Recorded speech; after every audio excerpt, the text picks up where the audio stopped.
Марына Ярахович «Шлях вайны». Вайна 41-го года. Яна нечакана прыйшла. Кіпела ў сэрцах нязгода, стагнала ад болю зямля. Па вёсках фашысты блукалі, стралялі ў мясцовых людзей.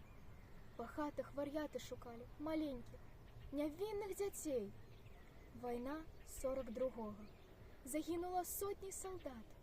Усіх б'юць, малога, старога. Такі ён, Адольфаў загад. Бязлітасны год 43-й. Палессе гарэла ў агні.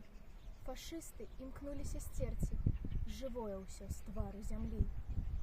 А ў 44-м збаўленне для мілай старонкі маёй. І вера, надзея, імкненне да міру над нашай зямлёй.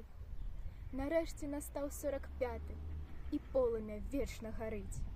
У вартах заўсёды салдаты, каб мы маглі жыць і тварыць.